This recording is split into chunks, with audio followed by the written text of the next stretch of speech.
Están prácticamente Stevenson, Conrad, Dickens, Alejandro Dumas, están todas esas concepciones de novelas que pasan directamente al cine. Y sin olvidar los espectáculos populares, el mimo, el guiñol, las varietés, el vodevil y el circo. Probablemente Chaplin y luego Fellini no se entienden bien sin esa similitud, ese mestizaje que existe fundamentalmente con el mundo del mimo. Y el cine como instrumento de conocimiento y reflexión. Refleja la realidad, transmuta la realidad, pero nos permite acercarnos, conocer y reflexionar la realidad. Oscar Wilde decía que era muy difícil saber qué es antes, si el arte imitando la vida o la vida imitando al arte. Yo que estoy aquí en un lugar de juristas y algunos a los que he acompañado en juzgados de guardia de Madrid, sabe que cualquier que haya estado en juzgado de guardia en un servicio de urgencias sabe que es difícil que un guionista invente más de lo que la realidad nos somete directamente en esa aproximación a la brutalidad de la vida en sus formas más dramáticas, ¿no? Es también un altavoz de lo que sucede en el mundo. Si solo va a sobrevivir del siglo XX el cine o del siglo XXI, los arqueólogos del futuro tendrán un elemento, si son capaces de interpretarlo dentro de 10 o 15 siglos, absolutamente impresionante. Ese cine del landismo, tan malo en muchos aspectos, tan subvalorado en otros aspectos, nos da una visión sociológica, pero incluso arqueológica, documental, de cómo era la España en los años 60 y 70, absolutamente impagable. Y por supuesto la fábrica de sueños y mitos, que en el Star System de Hollywood estuvo bien presente. El cine clásico de Hollywood, impuso además un código de principios y valores de una forma de propaganda absoluta del American Way of Life. Sabíamos más de las instituciones americanas gracias al cine que de cualquier otra forma de propaganda que existían. La globalidad y universalidad del cine la reflejaba muy bien Hitchcock cuando en un momento determinado le dijo a Truffaut: François, yo hago películas para japoneses. Estamos hablando de los años 60, cuando los japoneses eran una cosa exótica y no los turistas que entran a Nueve a comprar realmente cualquier cosa. El cine, y esto ha sido realmente muy importante, desde el primer momento fue silencio. Chaplin nunca reconoció el cine sonoro, y es verdad que el significado poético e intuitivo de una imagen, esa capacidad de los cineastas pioneros de expresarse directamente a través de una imagen muda, esa poética de la mudez, esa poética que trasciende las Meninas, la rendición de Breda o el Guernica, está en la impresión intuitiva de una imagen, que es algo absolutamente esencial. Y luego, fundamentalmente, el cine fue un arte popular desde el primer momento, un arte para inmigrantes que no sabían inglés, que no sabían ningún idioma, pero que participaban dramáticamente en comunión, en empatía con lo que pasaba en la película. Y conmovedor. La conmoción, que diría Ortega, capaz de trasladar el ánimo a otra situación, es parte de la expresión artística y fundamentalmente del cine. En El gran asalto al tren, la película de Edwin S. Porter, al principio de la historia del cine, un tipo villano, bigotudo, mal encarado, con un sombrero, sacaba un Colt, apuntaba hacia la audiencia, disparaba. ¿Saben ustedes cuál es el efecto que se producía? La gente se tiraba al suelo, saltaba por las ventanas de los cines porque pensaba que les estaban disparando. No había frontera de la ficción, que posteriormente la carencia de ingenuidad de los espectadores hemos ido perdiendo. ¿Y qué relación hay entre este mundo que les he descrito del cine y del derecho? Pues primero habría que preguntarse, inquirirse si ante el derecho, y yo creo que estamos dentro de la mayor dificultad de debate de lo que está significando el cine, si es ficción o superestructura, que dirían los filósofos marxistas, o representación de la realidad. El artículo 5 del Código Civil exige interpretar de acuerdo con la realidad social las leyes, y ha habido siempre una tendencia a aislar al derecho en una torre de marfil. El positivismo, al hilo de las teorías positivistas darwinistas, aproximó extraordinariamente la necesidad de la ley a las realidades sociales, pero la la estratificación, la cosificación del derecho simplemente como una ley, como una norma grabada en código, llegó a la falsificación nazi del Estado de Derecho y a los horrores de Auschwitz y de tantos y tantos campos de concentración, algo que tenemos presente en nuestros días.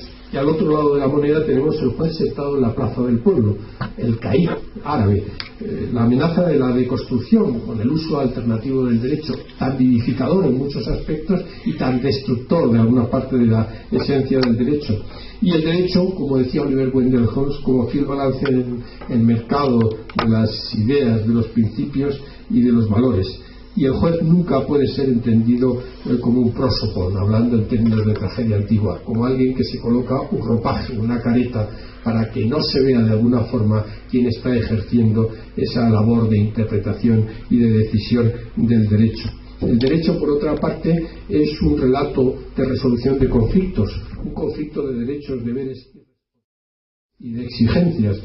Todo se construye como un relato, como una narración en los términos jurídicos. El valor de constitucional justicia presente en nuestro artículo 1.1 de la Constitución española es la viga maestra del pacto social, y en el derecho confluyen tres grandes fuerzas que en cualquier relato artístico y en el cine están presentes. El derecho como esa resolución de conflictos, derechos, deberes y responsabilidades, la moral, esa exigencia de un sentido a la vida, con un sentido fundamentalmente ese viaje del que nos hablaba Walter Benjamin, y finalmente la ética, los comportamientos que están tan presentes a la hora de dar sentido a la resolución de conflictos.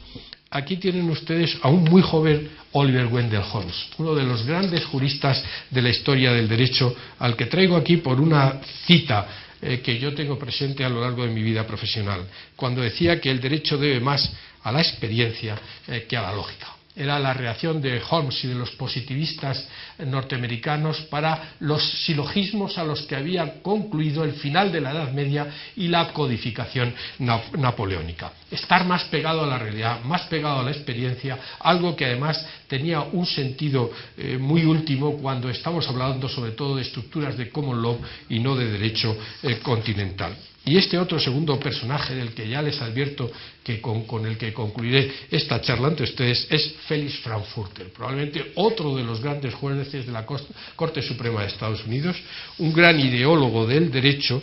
Aquí tienen una de las citas que he recogido fundamentalmente en un caso, el caso, su opinión de disentimiento en el caso de los Estados Unidos contra Rabinovich, una sentencia de 1950.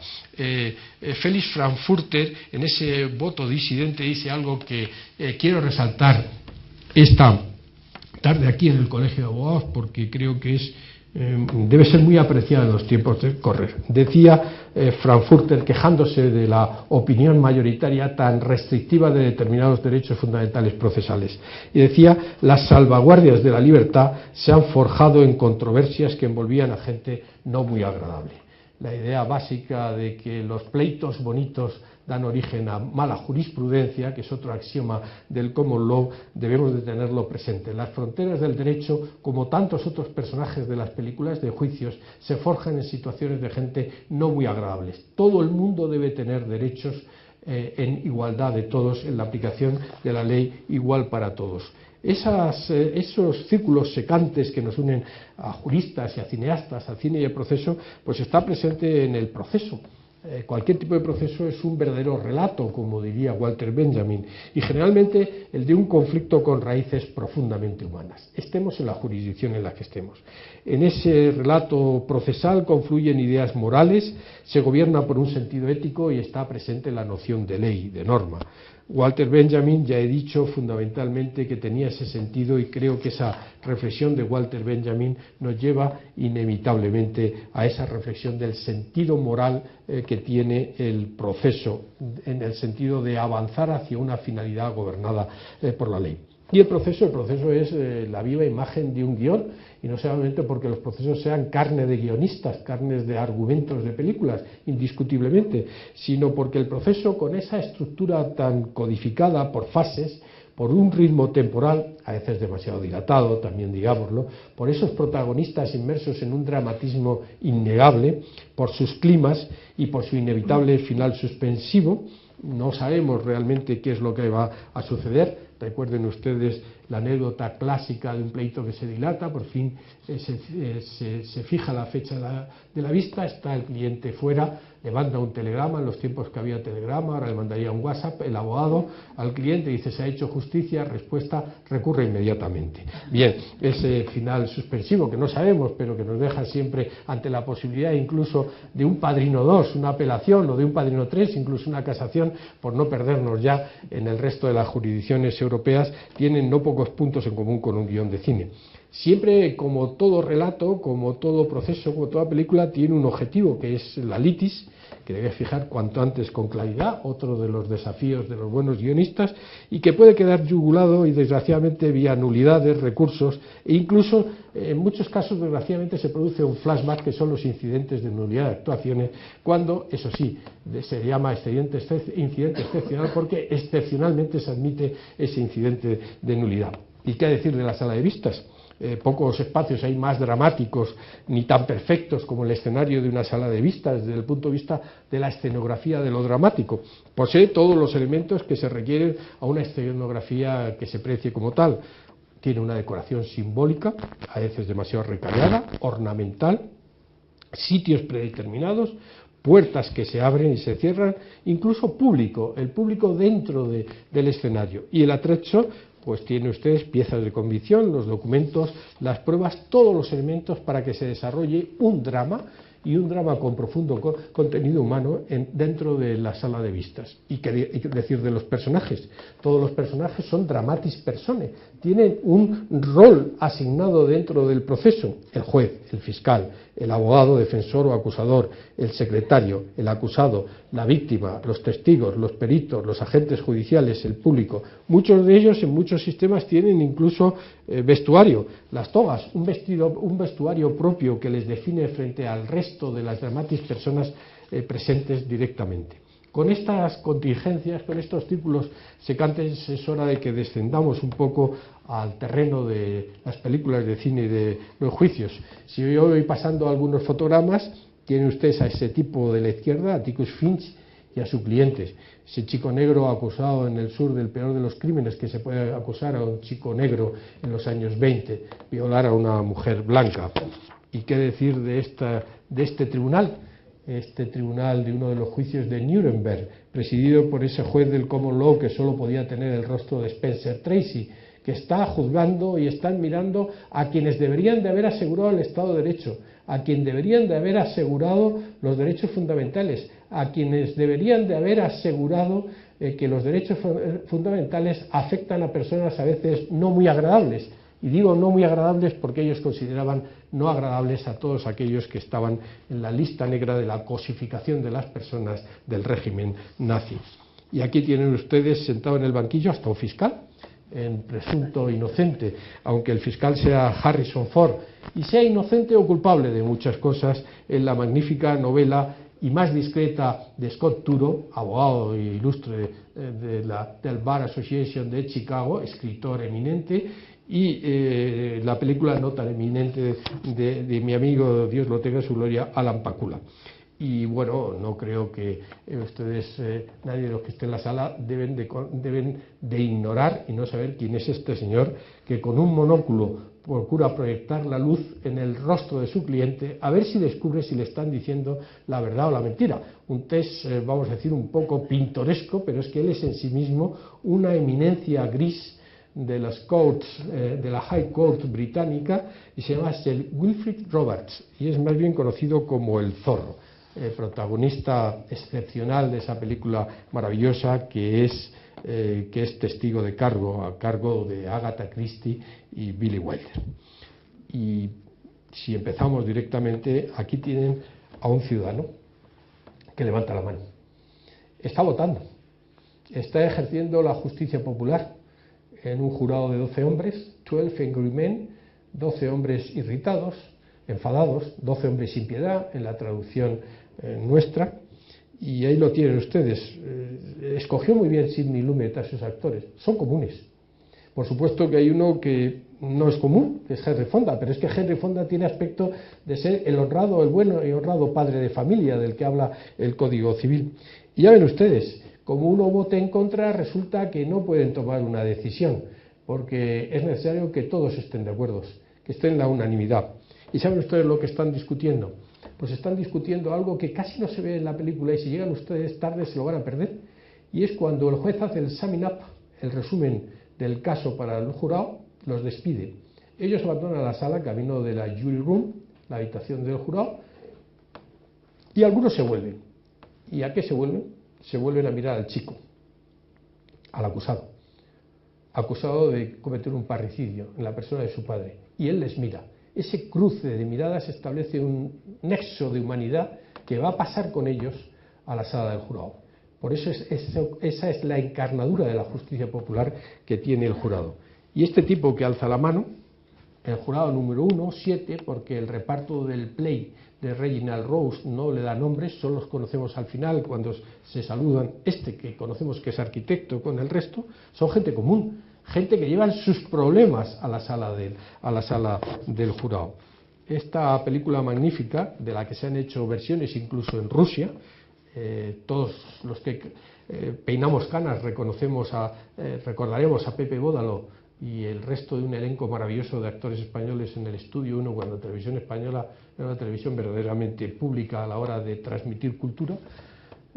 Y ahí tienen ustedes los temas de 12 hombres sin piedad, la mirada del acusado, de la que les acabo de ver, el acusado mirando a sus jueces y sus jueces mirando la encarnadura humana de ese acusado, el honrado padre de familia, el buen americano liberal que se cree de verdad la Carta de sus Derechos, el Bill of Rights, que interpreta Henry Fonda, y la presunción de inocencia, más allá de una duda razonable, que es el mandato que establecen en términos legales y constitucionales las leyes norteamericanas. Permítame una acotación. A mí me preocupa extraordinariamente el profundo debilitamiento de los derechos fundamentales en España, y muy especialmente el derecho a la presunción de inocencia. Parece como si ya nadie creyese en la presunción de inocencia, ni en juicios mediáticos, ni en juicios que afectan a personas muy poco agradables, terroristas, yihadistas o de cualquier tipo, narcotraficantes. Sin el derecho a la presunción de inocencia no hay arquitectura del Estado de Derecho, porque es la base de nuestras libertades fundamentales. Y precisamente en esa reunión de hombres libres que juzgan a otro hombre no libre, puesto que está en prisión, este chaval acusado de parricidio, un crimen horrible, está presente la exigencia de una duda razonable. Y si escuchan con mucho cuidado los diálogos de la película, verán que Henry Fonda parte no con habilidad, sino con sinceridad, de que él no está convencido de las pruebas que se le han sometido. Tiene una duda razonable y quiere que hablen sobre esa duda razonable. Y al final todos están de acuerdo en que la acusación no ha logrado sobrepasar el horizonte, la barrera exigible del Bill of Rights de la duda razonable. Y está el principio de contradicción, que está presente en la sala y que llevan con ellos mismos el jurado correspondiente. Y el jurado, que es expresión de la justicia popular, el ser juzgados por tus pares. Aquí tienen a este hombre que mira directamente más allá de la cámara, el gran invento de Griffith, cuando le dijo a los actores: mirad fuera, esto no es un escenario, hay un mundo fuera de la cámara, el off-frame, que dicen los norteamericanos. Y el siguiente muesca en el revólver de Cine y Juicios es la película a la que ya hemos recibido, Witness for the Prosecution, el testigo de la acusación, o testigo de cargo en el título. El testigo de cargo, un cuento primero magnífico de Agatha Christie, luego obra de teatro, y sobre la obra de teatro un guión de Harry Kurnitz y de Billy Wilder. Testigo de cargo está presente la pasión por el derecho, una pasión que lleva a Sir Wilfrid Roberts a arriesgar su vida por defender. Las estrategias de la defensa, muchas veces alambicadas, pero siempre al servicio de ese derecho exigible de la defensa. La elocuencia forense, que es algo esencial, sea elocuencia por escrito o verbal en el ejercicio de un abogado. Y finalmente, respeto a la ley como expresión de la voluntad popular. En este fotograma tienen ustedes a la mayor urdidora de conspiraciones procesales de la historia del cine, ese personaje interpretado por Marlene Dietrich, y detrás está Sir Wilfrid Roberts. Tiene un termo de cacao, realmente de buen brandy, como se tercia totalmente. Algún querido compañero he visto yo celebrar juicios con un vaso de agua que no era directamente agua, y era un brillantísimo jurista y demostraba con creces su sabiduría al exigir una justicia profundamente humana. Mira, la mirada de Marlene Dietrich, si se fijan ustedes, está perdida en el vacío. Está perdida en el amor que siente por el personaje de Tyrone Power. Está detrás, la mira con admiración Sir Wilfrid Roberts, pero después, cuando se da cuenta de que han mentido, le dice una frase que representa muy bien el respeto que debe tenerse siempre a la ley procesal. Y la frase de Sir Wilfrid Roberts es: han hecho ustedes burlas de las leyes de Inglaterra, porque las leyes no están para ser burladas por conspiraciones de ningún tipo, sino para ser respetadas y máxime en un tribunal de justicia. La tercera entrega tiene que ver con un pájaro, matar a un ruiseñor. Inicialmente la única novela, yo creo que es la única novela que ha escrito Harper Lee. Me parece increíble que ven y pon un vigilante que sea capaz, que haya salido de la misma pluma de que haya escrito esta maravillosa novela, Matar a un ruiseñor. Esa máxima moral que le habría encantado a Sócrates, probablemente sin ningún género de dudas, ¿no? Nadie tiene derecho a matar a un ruiseñor, porque el ruiseñor lo único que hace es alegrarnos la vida, cantar. Una reflexión para los que estamos en un tribunal de justicia, o hemos estado en un tribunal de justicia, sobre todo en los penales, deberíamos de estar presentes. Esta es una película que le habría encantado a mi filósofo de cabecera favorito, que es Isaiah Berlin, que se preocupó toda la vida por entender al otro, comprender al otro, y luego cada uno en su casa. Pero primero, fundamentalmente, entender al otro, comprender al otro, para ver si somos capaces de encontrar puntos de consenso. Decía dos cosas Isaiah Berlin que tienen que ver con el personaje de Atticus Finch. Primero decía que los derechos necesitan de las leyes un poquito de autoridad. Y ponía el ejemplo del pájaro. El pájaro, decía Berlin, cree que va a volar con más libertad en el vacío, pero no, cae. Necesita la ley de la gravedad para mantenerse en el aire. Y la segunda reflexión de talante liberal que hacía Isaiah Berlin, fundamentalmente, es que si no hay un espíritu de tolerancia, estamos abocados siempre a la tiranía y al autoritarismo. De algo esto concluiré la visión. Este personaje que se transformará de la izquierda en la mirada ausente, perdida en el vacío, es un tipo al que los niños tienen miedo al principio, que todo el pueblo le atribuye los más horrendos crímenes. Es el otro. Hablando en términos cristianos, el prójimo, el que le salva la vida a la niña. Está sentada con él en una situación fraternal, ¿no? Conocer el punto de vista de otro es una de las máximas de Atticus Finch. Y está presente aquí, Mr. Finch, en un tribunal de justicia, de pie, defendiendo con entereza una causa presuntamente vacía. Si se fijan en la parte superior del fotograma, verán los negros, los afroamericanos, en términos políticamente correctos ahora, ¿no? Separados. Incluso en un sistema que dice que la ley es igual para todos, ni siquiera pueden estar en el mismo plano fuera de los estrados de los tribunales. Cuando pierda el caso y salga Mr. Finch, su hija, tristísima, Scotty, se queda parada, sentada, y el pastor de la comunidad de color le dice: levántese, señorita Scotty. Sale su padre, sale un hombre. Esa mistura de un hombre y de un hombre del derecho es el que se refleja aquí, erguido, puesto en pie, ante incluso la derrota de una ley injustamente aplicada a Atticus Finch. Y en su speech dice una cosa que es muy importante para entender que en un sistema de derecho la legitimación de los tribunales se la gana uno día a día, pero que es exigible de cara a los demás. Y dice Finch: en este país los tribunales tienen que ser de una gran equidad, el gran concepto del common law, y para ellos todos los hombres han nacido iguales. No soy un iluso que crea firmemente en la integridad de nuestros tribunales y en el sistema del jurado. No me parece lo ideal, pero es una realidad a la que no hay más remedio que sujetarse con fuerza. Y aquí ven ustedes a Atticus Finch enseñando valores, enseñando vida, enseñando principios, educando, que es la clave de la prosperidad de los pueblos. Y tienen ustedes el subtítulo ahí: no conoce realmente a ninguna persona de verdad hasta que no ves las cosas desde su punto de vista. La cita que hemos hecho anteriormente. Y Anatomía de un asesinato.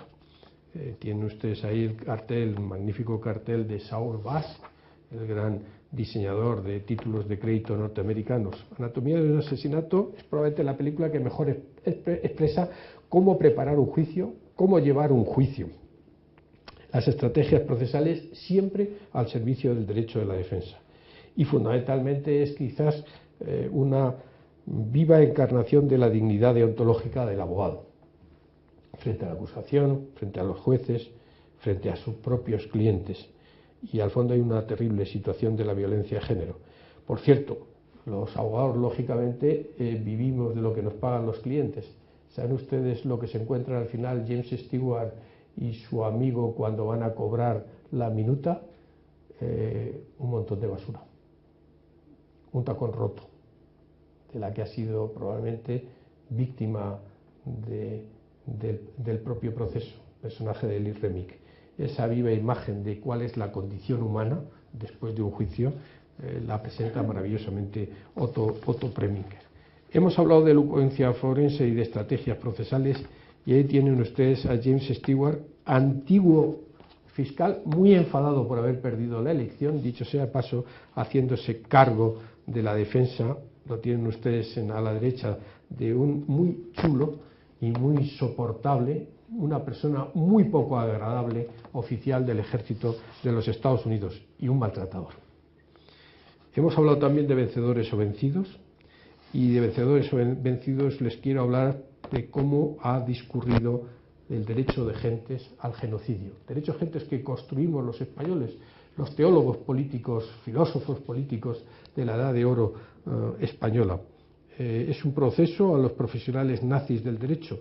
Emil Jannings, el personaje de Burt Lancaster, sería una suerte de Carl Schmitt, el inspirador de todas las generaciones en todo el mundo civilizado, jueces y fiscales.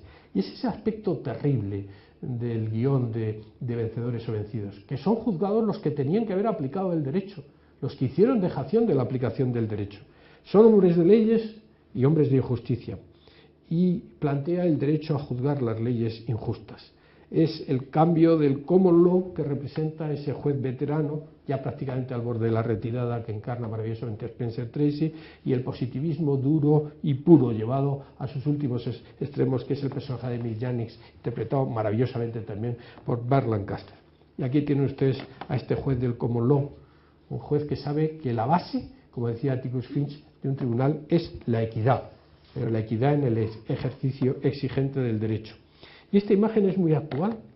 Es el personaje, otra vez Marlene Dietrich, vaya personajes que le decían a la portadora de las más bonitas piernas de la historia del cine, ¿no? En este caso, la viuda de un general prusiano, un Junker, nada nazi, que cede su casa a Spencer Tracy y que intenta que éste comprenda y de alguna forma que se olvide.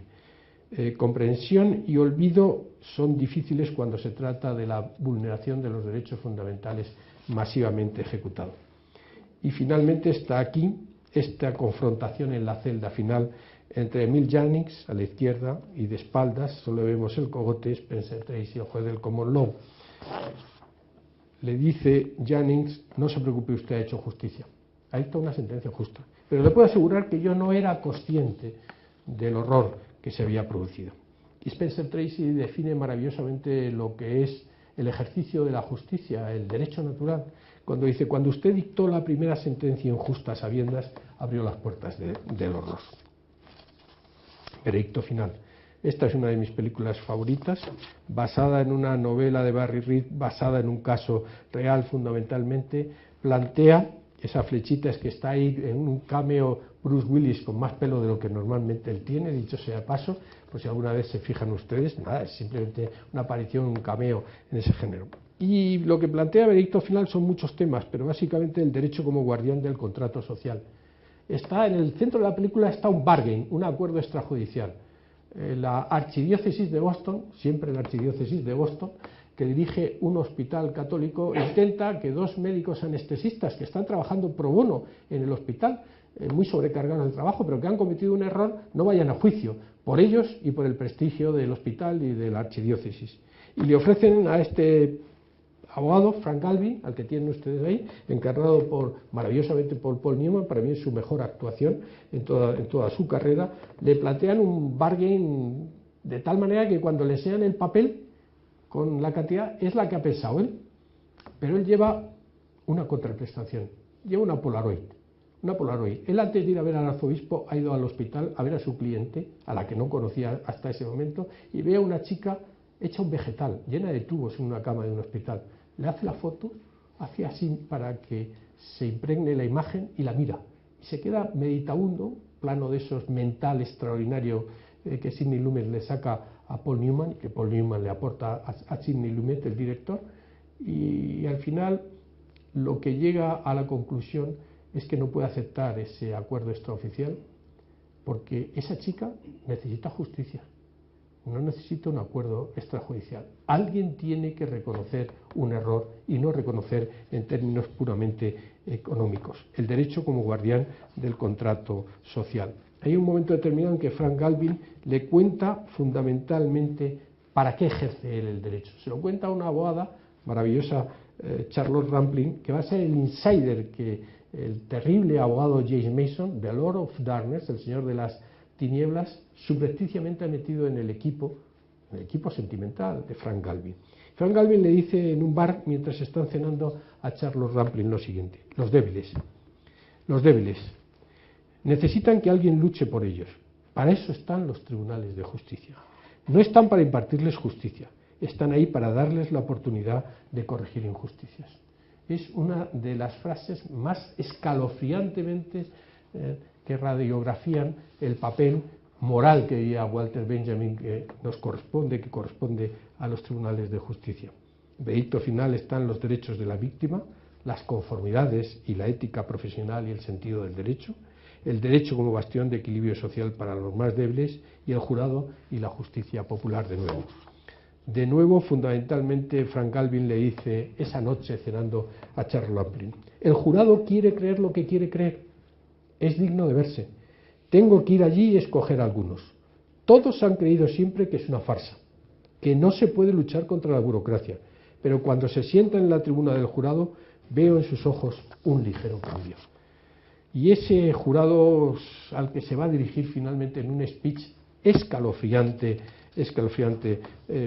ya lo han visto anteriormente en la imagen Frank Galvin, les dice lo siguiente: y no he encontrado nunca mejor speech de lo que significa ante un jurado, ante los propios espectadores, la definición de justicia. Dice Galvin Newman: la mayor parte del tiempo estamos perdidos. Decimos: por favor, Dios, dinos lo que está bien, dinos cuál es la verdad. Pero ustedes, le dice al jurado, son la ley. No son los libros, ni los abogados, no es una estatua de mármol, ni la parafernalia de un tribunal, no son más que símbolos de nuestro deseo de ser justos, son en realidad una oración ferviente y temerosa. En mi religión se dice: actúa como si tuvieras fe y la fe te será otorgada. Si queremos tener fe en la justicia, tenemos que creer en nosotros mismos y actuar en justicia. La siguiente y última película que les quiero traer aquí habla sobre la justicia y sobre lo injusto. Es El chico Winslow, una obra de teatro de un comediógrafo maravilloso, al que no sé por qué no se pone actualmente en los teatros, Terence Rattigan. Les recomiendo que, si no han visto una película que se llama Mesas separadas, la vean ustedes, para que vean ustedes la comedia humana en un hotel de balneario del sur de Inglaterra. David Niven está maravilloso, Lancaster está maravilloso, todos están maravillosos. Bueno, pues este chico, acusado de haber robado un pequeño giro en una escuela naval de Inglaterra, se enfrenta a esa frase que tienen ustedes ahí abajo: let right be done. Es la fórmula sacramental en virtud del cual, si la pronuncia el Attorney General de Inglaterra, permite que se abra la posibilidad de revisar ese juicio en el que el chico, sin ninguna garantía, ha sido acusado y condenado y expulsado por el robo a un compañero. La obra de teatro de Rattigan tiene una película que está muy bien, esto es aquí con Robert Donat, dirigida por Anthony Asquith en el año 51, si no recuerdo mal, y después David Mamet, guionista de Veredicto Final, comediógrafo él, premio Nobel, Glenn Rose y tantos otros. Ahora tiene usted muñeca de porcelana con mi amigo Pepe Sacristán en El Matadero. Ha hecho una película sencillamente maravillosa. ¿De qué habla el joven Winslow? Pues en primer lugar de la excesiva formalidad del derecho, del encastramiento del derecho para que las cosas no cambien. Por lo tanto, de la exigencia positivista del derecho absolutamente congelado, lejos de la realidad social. En segundo lugar, de las dificultades o facilidades para hacer justicia o hacer lo justo. En tercer lugar, de que los derechos fundamentales son individuales, afectan a personas, están en la vida cotidiana. En cuarto lugar, del sentido de las instituciones. Si éstas bloquean la realidad, bloquean el derecho, hacemos una situación inhumana del derecho. Y finalmente, todos los juicios paralelos que vemos continuamente y que están ahí presentes. Hay una secuencia magistral en la obra de Rattigan, en la película de Asquith, pero sobre todo en David Mamet. El que tienen ustedes a la derecha, esta es una película en que Rattigan la extrajo de un caso real, el caso Arkersheet, que dividió al Reino Unido justamente antes de la Primera Guerra Mundial, entre los partidarios y detractores del chico Winslow, y Sir Robert Morton, que está a la derecha, está interrogando. Y hace un interrogatorio brutal, absolutamente brutal para un niño. Yo estoy seguro que los actuales partidarios del proceso de menores estarían diciéndole: oiga, este abogado, el interés superior del menor, no, el interés superior del menor es que se haga justicia y tener la mejor defensa posible. Esa profesionalidad a la hora de entender cómo debe de inquirirse los datos fundamentales para poder defender bien a un cliente está en esa secuencia maravillosa. En un momento más adelante, este hombre de la izquierda, el viejo Winslow, que sacrifica todo, patrimonio, salud, familia, para defender los derechos, no el honor de su hijo, el derecho a su hijo a que se le haga justicia, que lleva ahí a su chico cogido del brazo fundamentalmente, al final se le hace justicia. Y la chica Winslow le dice a Sir Robert Morton: enhorabuena, Sir Robert, se ha hecho justicia. Sir Robert Morton, que está agotado, mueve la cabeza y dice: no, Miss Winslow, no. Hacer justicia es fácil. Lo difícil es hacer lo justo. Y eso es lo que se ha hecho por un tribunal inglés en el día de hoy. Y acabemos de una forma quizás más suave. Sir Robert Morton se despide de la señorita Winslow. La señorita Winslow, que es una feminista, le dice que se volverán a ver quizás en el Parlamento. Le dice quizás en el Parlamento, y ella le dice: sí, pero no en la tribuna de mujeres, abajo. Y él le dice: es usted una ilusa. Y ella le contesta: qué poco conoce usted a las mujeres, Sir Robert. Adiós, me temo que no volveremos a vernos. Y Sir Robert Morton se pone el sombrero y le dice: qué poco conoce a los hombres, Miss Winslow. Con este interludio de que después de cualquier proceso hay seres humanos con sus pasiones y con sus situaciones, me van a permitir que concluya, además de agradecer al colegio mi presencia en la tribuna del Centro de Estudios aquí, y a ustedes por su paciencia y su asistencia esta tarde. Acabaré con una anécdota que tiene que ver a esta señorita, que yo creo que la conoce bien, Miss Katharine Hepburn, y a este señor, que es Felix Frankfurter, del que ya hemos hablado anteriormente. Bien, en un momento determinado cuenta Miss Hepburn en su libro de memorias que su amigo Felix Frankfurter, yo admiro mucho a Frankfurter, ¿no?, porque era un liberal, era un gran jurista, capaz de disentir, y sus votos de disentimiento, como los de Holmes, al final pasaron a la mayoría de la sala.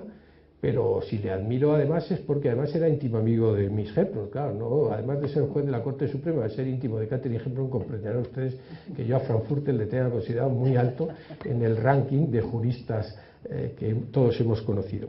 Bien, pues Frankfurter le dijo a Katie, vete conmigo, vamos a ir a ver a mi maestro para comunicarle que he sido designado juez de la Corte Suprema de Estados Unidos. Ahí que se fueron, el maestro nonagenario dormitaba en el césped de su casa. Le despertaron, estuvieron charlando, y en un momento determinado el maestro se quedó dormido. Frankfurter le dijo a Katie, el maestro se ha quedado dormido, vámonos. Le dio un golpecito y le dijo: maestro, nos vamos, gracias por atendernos. Ya sabe, me han hecho juez de la Corte Suprema de Estados Unidos. El maestro abrió un ojo, miró a Frankfurter y le dijo: ya lo sé, Félix, no has hablado de otra cosa en toda la tarde. Bueno, se despidieron, echaron a andar y oyeron la voz cascada pero firme del maestro de Frankfurter que decía: Félix, enhorabuena por tu designación como juez de la Corte Suprema. Y recuerda, necesitamos orden. Frankfurter se paró en seco, se volvió a Katie y dice: Katie, pobre maestro, chochea, pedirme mi orden. Siguió andando y se oyó otra vez la voz cascada pero firme del maestro de Félix Frankfurter que decía: enhorabuena, Félix, por tu designación como juez de la Corte Suprema de Estados Unidos. Me alegra mucho. Y recuerda, necesitamos orden. Hizo una pausa, dice Katie, un poco dramática, y dijo: pero, Félix, recuerda, no demasiado orden. Eso es el derecho. Muchas gracias.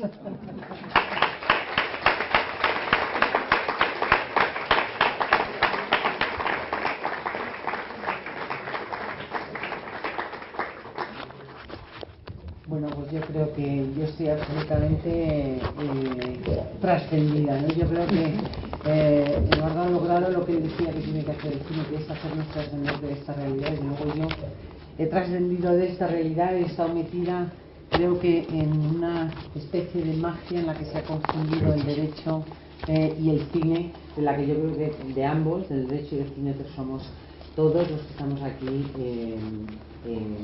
admiradores, ¿no? y expertos, ¿no? En algunos casos.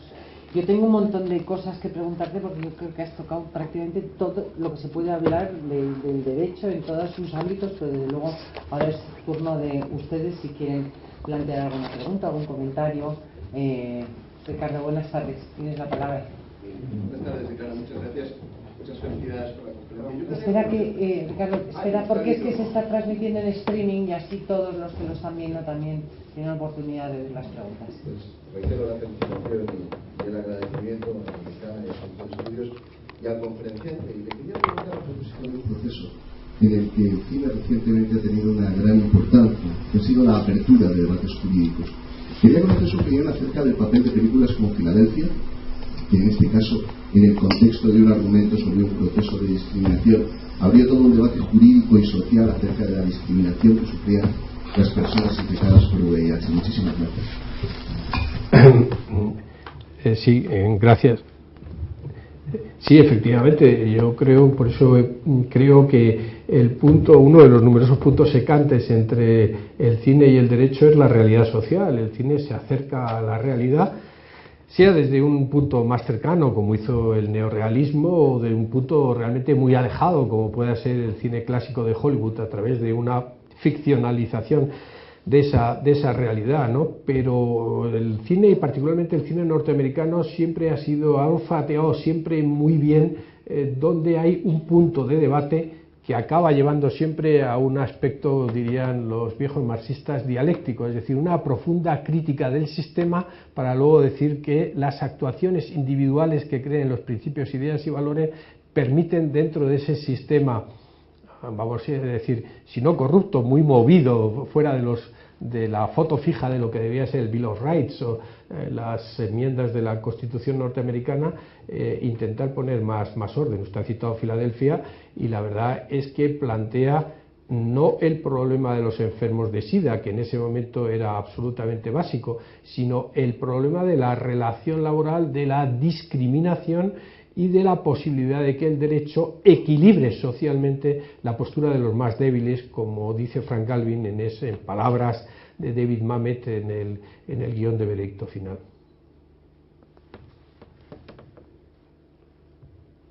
¿Alguna otra? Sí, la palabra.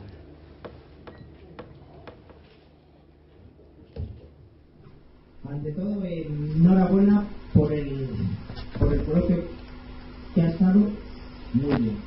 Quería hacer una pregunta sobre algunas películas tipo Un hombre para la eternidad, En el nombre del padre, o la más reciente Spotlight.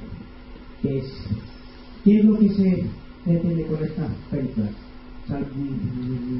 Salvaguardar un poco las apariencias públicas o la verdad, o la verdad que está un poco como escondida de las apariciones públicas. Bueno, es que ha citado usted tres películas muy diferentes, aunque todas tengan efectivamente una base jurídica. Un hombre para la eternidad es, como sabe usted, una dramatización del enfrentamiento de Tomás Moro con su rey.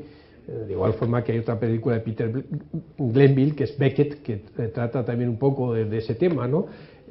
Por lo tanto, ahí el tema está básicamente en las ideas de conciencia y la propia ideología frente al poder real, frente al poder absoluto, el poder del Estado. Digamos que estarían los estados de conciencia frente al ejercicio implacable del poder real, los límites, en definitiva, del absolutismo en esa época y ahora del autoritarismo, ¿no? Después me ha citado usted En nombre del padre, que es una película magnífica desde mi punto de vista, de Jim Sheridan, y que pone encima de la mesa dos problemas acuciantes. En primer lugar, uno de los grandes defectos que se han intentado corregir en el sistema británico, en el sistema inglés de justicia, que es el papel preponderante de la instrucción por parte de la policía de las causas criminales, que prácticamente son los que llevan la instrucción, y después, por supuesto, que la acusación pública tiene que matizar o adoptar o no ese criterio, pero durante mucho tiempo ha hecho un seguidismo, y cuando no lo ha hecho ha provocado unas tensiones enormes dentro del sistema británico. Y el derecho de defensa con un concepto de igualdad de las partes, porque allí, como saben ustedes, sobre la base del ejercicio del jus puniendi del Estado, las pruebas teóricamente las tienes que poner a disposición del resto de las partes de la defensa, pero la acusación o la policía puede decidir que hay ciertas pruebas que no son necesarias y que se las guardan, en este caso testimonios realmente favorables. Es lo que plantea un debate ahora mismo muy vivo en este país, y es acerca de cómo debe llevarse la instrucción, ¿no? Yo sostengo, con todo el respeto que me merecen, que me lo merecen los cuerpos policiales y la agencia tributaria, que necesitaríamos más masa crítica del trabajo, por otra parte espléndido, que suelen hacer los cuerpos policiales y la agencia tributaria, más masa crítica por parte de jueces y fiscales a la hora de hacer vehículo lo que es un trabajo estrictamente profesional, o las finalidades que constitucionalmente tienen unos y otros, ¿no? Yo creo que ese aspecto de cómo organizamos la policía judicial con quien lleve la instrucción, ese es un tema importante en ese magnífico drama, que es un drama terrible, real totalmente, en el que, bueno, ahí está el conflicto entre padre e hijo con ribetes religiosos muy profundos, de los personajes de Daniel Day-Lewis y Peter Postlethwaite, que son magníficos, pero en el fondo está de verdad el sistema procesal penal y el principio de presunción de inocencia, basado fundamentalmente en que corresponde a la acusación, en un régimen de igualdad de derechos de defensa y de acusación, poder presentar ante el tribunal un caso. Y el tercer caso de los que habla usted es la película que ha ganado el Oscar,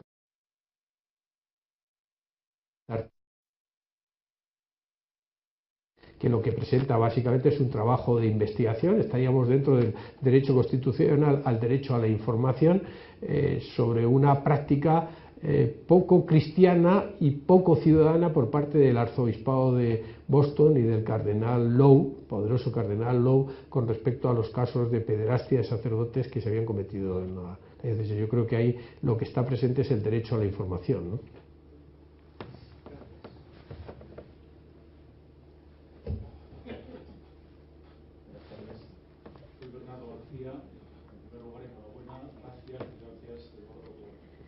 Muchas gracias.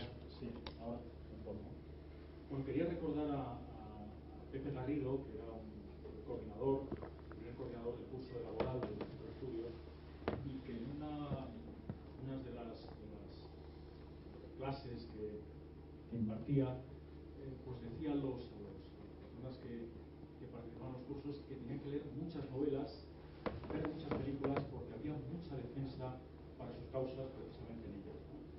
Y quería luego, Eduardo, comentarle si tiene alguna referencia al cine español que podría aportarnos, y en concreto también sobre la película B, sobre el caso Bárcenas, si la ha visto y cuál es su impresión sobre esta película. Bueno, como dice mi amigo Garci, vayamos por partes, que decía ya que el destripador, ¿no? Primero, yo aprendí de mi padre que un jurista que no tuviera que no fuera culto era un mal jurista.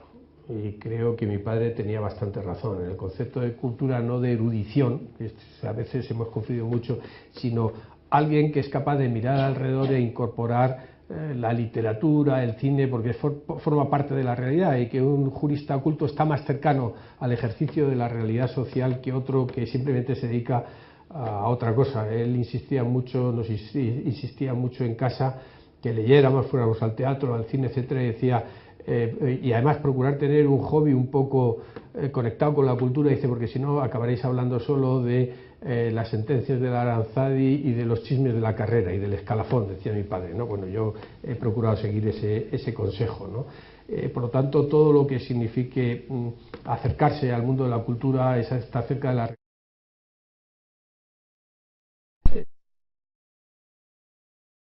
redactar mejor, porque el lenguaje jurídico es otra de las asignaturas pendientes de los instrumentos jurídicos, dictámenes, sentencias, etcétera, de nuestro mundo, ¿no? El cine español durante bastante tiempo, y se está corrigiendo en los últimos tiempos, ha tenido poco contacto con la realidad social. Entonces, hombre, quizás durante el tiempo del régimen franquista, hacer películas críticas, aunque fuera después para salvar el sistema, pues no era muy aconsejable desde todos los puntos de vista, y si era aconsejable, no lo consideraba aconsejable la censura, que ya se encargaba de ello, ¿no? Vamos a pensar que la debilidad de un cine judicial español está ahí. En el fondo es una razón, pero no exime de culpa al cine español, que, por ejemplo, sin esos criterios ha sido incapaz de entrar en la literatura española del siglo XIX y en toda la historia nacional, brillantísima en muchos aspectos, ¿no? Yo tengo una anécdota con Peter Bogdanovich, el director americano, que conocí hace tiempo, y me dijo que quería ver las películas. Él quería hacer una película sobre Hernán Cortés que se hubieran hecho en España. Le dije ninguna, y me dijo, bueno, ninguna buena, pero aunque no sean buenas quiero verlas. Le dije, no, Peter, no hay ninguna película sobre Hernán Cortés, y no se lo podía creer, ¿no? No se lo podía creer, ¿no? Bueno, pues dicho sea eso, últimamente tenemos algunas películas más, hemos tenido el crimen de Cuenca, en fin, las clásicas, ¿no? Sin ningún género de dudas, ¿no? Me pregunta usted por mí. Yo creo que es una película muy cercana a la realidad, una dramatización casi, por decirlo de una cosa, del caso Bárcenas.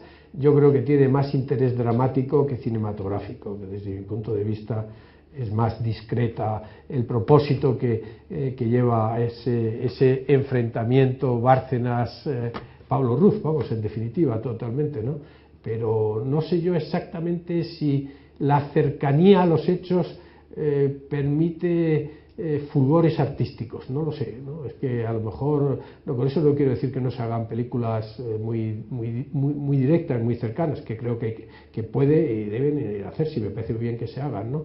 Pero bueno, yo creo que hay más una estructura dramática, un propósito de conectar con una realidad que está ahí, más que yo no creo que sea estrictamente. Yo creo que es un melodrama político más que una película judicial desde mi punto de vista. Yo creo que, por cierto, Pedro Casablanc, al que ahora se está descubriendo, hace un papel extraordinario ahí en la película esta vez de Bárcenas, ¿eh?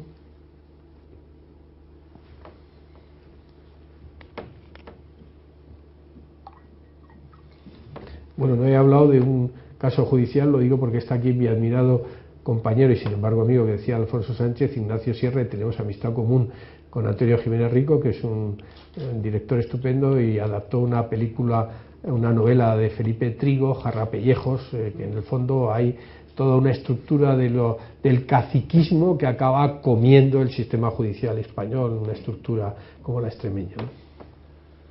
Eduardo, he pedido la palabra porque para decirte simplemente que da gusto escucharte, que cada día por desgracia hay menos gente a la que da gusto escucharte, pero a ti, además de mi amistad, es mi admiración. Y valga porque alguna pregunta que hacéis después de esto, aunque sea algo importante decirlo, en el cine y en la justicia, eso que se puede decir que existe la comisión de uso de justicia. Evidentemente, habiendo buenísimos jueces, fiscales y abogados, véase simplemente la tribuna, ya no digo más en ese sentido, pues resulta que la justicia no funciona y parece que alegamos escasez de medios.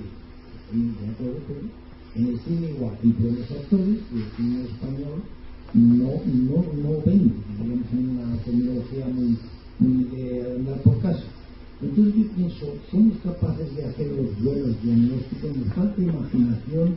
¿Qué es lo que ocurre? Que muchas veces al final aquí en España siempre alegamos no en el medio, pero no tenemos esa sensibilidad, esa imaginación que hace falta. Dios me libre de opinar sobre la justicia española en este momento. Yo me he impuesto una cuaresma larga a este respecto totalmente, ¿no? Y por lo tanto ahorraré comentarios, ¿no? Lo que ya dije en su momento lo sigo pensando a este respecto. No, yo ahí, aparte de agradecerte las palabras, fruto de tu amistad de hace tantos años, y ya sabes que como decía Mae West, the feeling is mutual, el sentimiento es mutuo, ¿no? En este aspecto. No, el cine español se ha recuperado extraordinariamente de 4 o 5 años. Hace 2 semanas había 4 películas entre el top 10, las 10 más taquilleras en España. Ha vuelto otra vez la empatía entre el público y el cine español, pura y simplemente porque al cine español se le están ofreciendo las películas que la gente quiere ver, que tienen que ver mucho, parte con un cine de género que no había cultivado el cine español prácticamente desde los años 50, y otros porque le están ofreciendo pues cosas muy cercanas a la realidad o al segmento de generación que le apetece, y de promociones que digamos que le apetece ir al cine, ¿no? Y la verdad es que en este momento la mayor parte de las películas que superan incluso a las películas norteamericanas son películas españolas, o sea que llevamos prácticamente 4 o 5 años en que la cuota de frecuencia en las salas de cine a películas españolas pues está siendo realmente alta, ¿no? Y eso es mérito de los productores, de los guionistas y de los directores. Yo creo que el cine español está atravesando una buena etapa, y sobre todo fundamentalmente porque por primera vez en mucho tiempo está ofreciendo un abanico un poco al estilo de lo que ha sido el éxito de la industria del cine francés, muy amplia.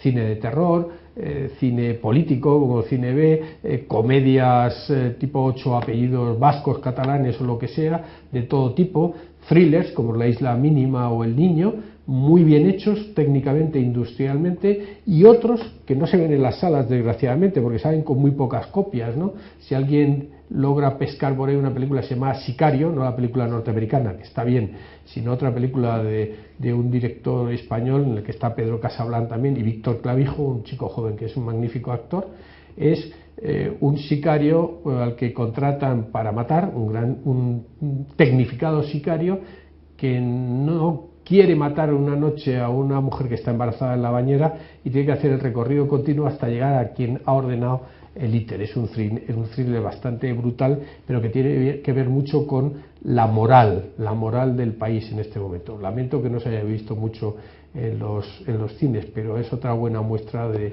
un cine que está muy vivo, ¿no?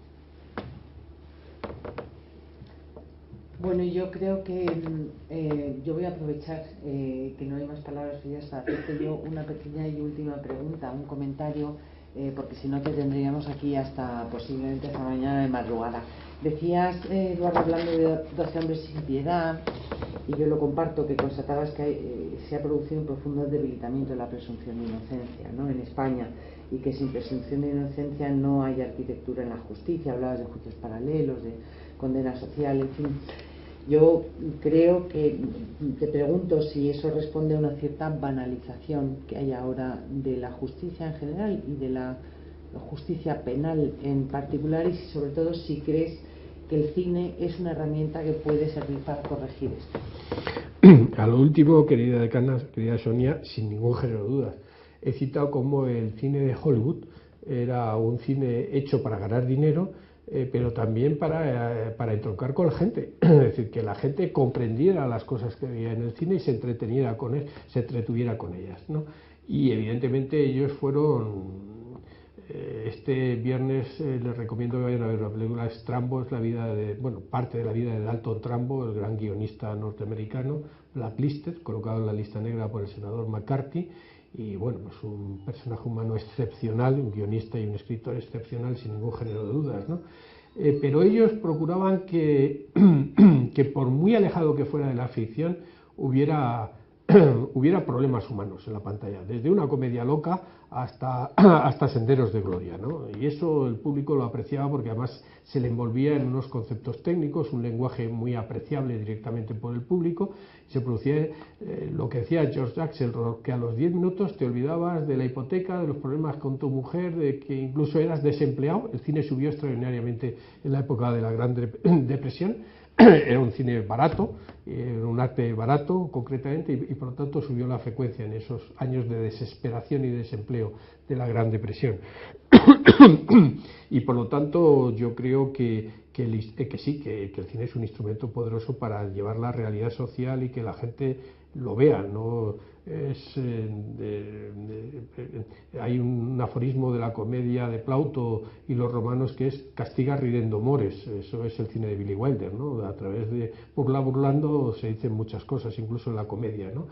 Bueno, pues eso entra como la primera parte de tu pregunta, y sí, yo siempre que puedo lo digo, y llevo años preocupados y ahora cada vez más preocupado. Es decir, nuestra arquitectura de Estado social se basa en la convivencia pacífica. Y la convivencia pacífica, como decía Isaiah Berlin, se basa en la tolerancia, pero en la tolerancia de verdad. Yo no es que tenga que defender a la transición, es que la transición está ahí, y pasamos de un régimen dictatorial a un régimen democrático con el sacrificio de mucha gente. Nadie olvidó nada. Todo el mundo consensuó unas reglas de convivencia. Se renovó el pacto social en España durante mucho tiempo. Y ese pacto social implica la Constitución. Por primera vez hemos tenido y tenemos un sistema de derechos fundamentales que yo siempre digo que es la vida cotidiana. Lo famoso de que el cartero, el lechero que llega a las 6 de la mañana y no es la policía política, pues eso es la Carta de Derechos Fundamentales, el Bill of Rights, ¿no? Y yo lo que llevo viendo es que el principal de los derechos, que es el derecho a la presunción de inocencia, la gente no cree en ello. Alguna vez con poner presunto ya hemos arreglado las cosas, ¿no? Con todo el cuidado que hay que mantener, porque es parte de la arquitectura democrática el derecho a la información y la libertad de expresión, sin los cuales una sociedad no está viva, no tiene debate, pero el derecho a la información no puede perturbar de alguna forma derechos tan fundamentales como es el derecho a la presunción de inocencia. Y el derecho a la presunción de inocencia, los primeros que tienen que ejercitarlo, gobernarlo y tutelarlo son los tribunales de justicia, y particularmente los jueces y fiscales, que son los primeros que tienen que asegurar el equilibrio del proceso y la igualdad de las partes en el proceso. Muchas gracias, Eduardo. De verdad que me adhiero a las palabras de Pedro. Ha sido un placer seguir de tu mano este camino que fusiona derecho y cine. Ha sido una delicia. Escucharte, yo creo que todos lo hemos disfrutado. Has puesto el listón del ciclo de conferencias muy alto. Ahí tenemos algún ponente de la próxima que ya tomó nota, que seguro que lo va a conseguir, y te agradecemos muchísimo que estés en esta que es tu casa, y os agradezco a todos vuestra asistencia y vuestras aportaciones. Muchísimas gracias. Muchas gracias.